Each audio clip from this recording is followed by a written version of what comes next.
जय हिंद दोस्तों, स्वागत है आपका आज के सेशन में। चलिए देखते हैं आज के इंपॉर्टेंट करंट अफेयर्स आपके क्या क्या बनते हैं। देखिए पहला क्वेश्चन है, निम्न में से किस स्थान पर 10वां जास्कर महोत्सव आयोजित किया जाएगा। ये 10वां होगा और कहाँ पर बनाया जाएगा ये फेस्टिवल, क्या नाम है इसका? जास्कर महोत्सव मनाया जाता है लद्दाख में। ऑप्शन नंबर बी यहाँ पर करेक्ट हो जाएगा।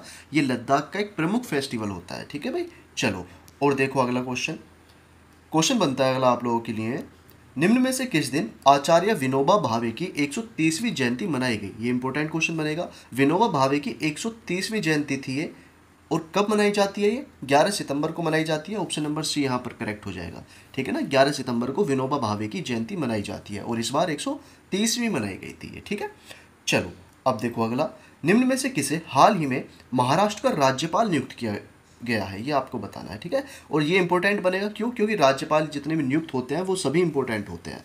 तो महाराष्ट्र के राज्यपाल कौन बने हैं, कौन नियुक्त हुए हैं अभी? तो यहाँ पर हो जाएगा option number A, Acharya Devvrat जी।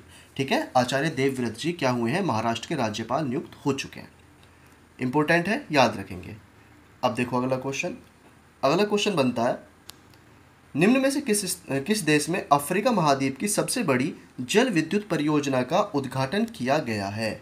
ये यहाँ पर आपको बताना है। किस देश में अफ्रीका महाद्वीप की सबसे बड़ी जल विद्युत परियोजना है ये? ठीक है ना, तो कहाँ पर इसका उद्घाटन किया गया है? अफ्रीका महाद्वीप के किस देश में हुआ है इसका उद्घाटन? तो ऑप्शन नंबर डी, इथोपिया में हुआ है। इथोपिया में इसका उद्घाटन हुआ है। चलो अब देखो अगला क्वेश्चन। निम्न में से किसे national stock exchange of India, जिसे एनएससी बोलते हैं, ठीक है ना, एनएससी की फुल फॉर्म आपको हमेशा याद रखनी चाहिए भाई, national stock exchange of India इसको बोलते हैं। एनएसई का अध्यक्ष किसे नियुक्त किया गया है? तो कौन बने हैं एनएसई के क्या अध्यक्ष? तो यहाँ पर हो जाएगा आपका option number C, Srinivas Injeti. ठीक है ना, श्रीनिवास इंजेती करेक्ट आंसर हो जाएगा। ये एनएससी के अभी अध्यक्ष नियुक्त हुए हैं। ठीक है, एनएससी की फुल फॉर्म क्या होती है? एनएससी की फुल फॉर्म होती है national stock exchange of India, ये इसकी फुल फॉर्म होती है। अब देखो अगला क्वेश्चन बनता है भाई आप लोगों के लिए, निम्न में से किसे विश्व प्रसिद्ध टाइम मैगजीन द्वारा किड ऑफ द ईयर 2025 चुना गया है? ठीक है ना, पहली बात तो ये मैगजीन है, क्या नाम है मैगजीन का? टाइम मैगजीन का नाम है। ठीक है ना, तो इसके द्वारा किड ऑफ द ईयर 2025 कौन अभी नियुक्त, कौन चुना गया है? किड ऑफ द ईयर 2025 कौन चुना गया है? तो यहाँ पर हो जाएगा आपका ऑप्शन नंबर बी, तेजस्वी मनोज को ही चुना गया है किड ऑफ द ईयर 2025। किसके द्वारा? जो कि बहुत ही प्रसिद्ध मैगजीन है, टाइम इसका नाम है। ठीक है ना, टाइम मैगजीन के द्वारा ये चुनी गई है।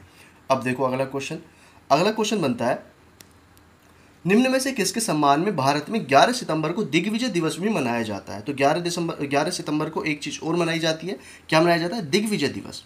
ठीक है, दिग्विजय दिवस किसके सम्मान में ये मनाया जाता है? तो ऑप्शन नंबर ए, क्या स्वामी विवेकानंद जी के सम्मान में मनाया जाता है दिग्विजय दिवस, याद रखेंगे।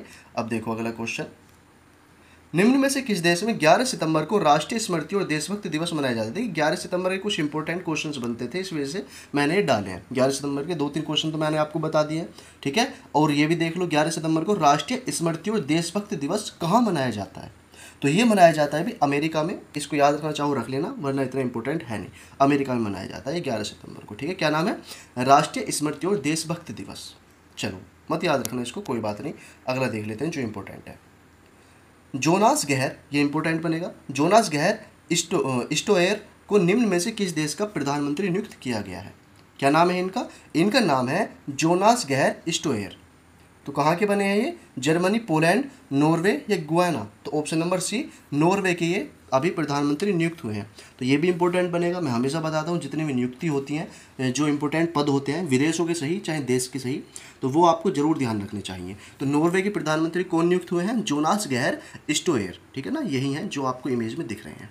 अब देखते हैं अगला क्वेश्चन क्या कहता है। देखो, निम्न में से किसके द्वारा डिफरेंट बट नो लेस, क्या नाम है बुक का? डिफरेंट बट नो लेस नामक किताब लिखी गई है। तो अनुपम खेर जी के द्वारा लिखी गई है। Option number B, Anupam Kher यहाँ पर करेक्ट आंसर हो जाएगा। इसको भी याद रख लेना, हो सकता है आपसे कहीं पर पूछ लिया जाए।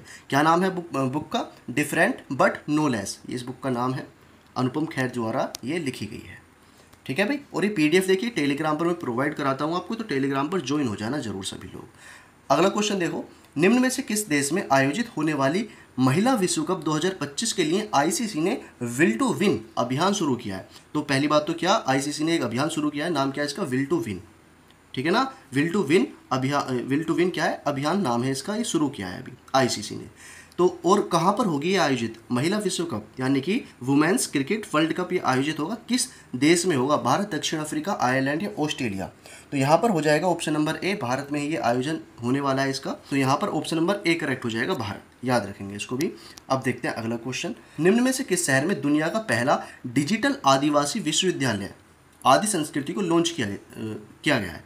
तो क्या नाम है इस विश्वविद्यालय का, यह है डिजिटल आदिवासी विश्वविद्यालय होने वाला है, डिजिटल आदिवासी विश्वविद्यालय होने वाला है और ये दुनिया का पहला होने वाला है। नाम है इसका आदि संस्कृति विश्वविद्यालय। तो कहाँ पर इसको लॉन्च किया गया है, कहाँ पर इसको लॉन्च किया गया है, नई दिल्ली में इसको लॉन्च किया गया है। ऑप्शन नंबर डी यहाँ पर करेक्ट हो जाएगा, नई दिल्ली, ठीक है। अब देखो अगला क्वेश्चन देखो, जो कि आप लोगों के लिए क्वेश्चन ऑफ द डे है। तो इसका आंसर आप लोग मुझे कमेंट बॉक्स में देंगे भी सभी लोग, ठीक है। जो भी इसका आंसर है कमेंट बॉक्स में ज़रूर देकर जाना। अब देखो ये जो पीडीएफ आपको टेलीग्राम पर मिल जाएगी, ज्वाइन हो जाना और यहाँ पर चैनल को सब्सक्राइब कर लेना। डेली पीडीएफ मिलेगी आपको, डेली करंट अफेयर्स आपको मिलेंगे, ठीक है। तो एग्जाम बाईपास चैनल को आप लोग सब्सक्राइब जरूर कर लेना और शेयर जरूर करना वीडियो को, ताकि और लोग भी जुड़ सकें। मिलते हैं दोस्तों अगली क्लास में अगले करंट अफेयर्स के साथ। थैंक यू, वंदे मातरम, बाय।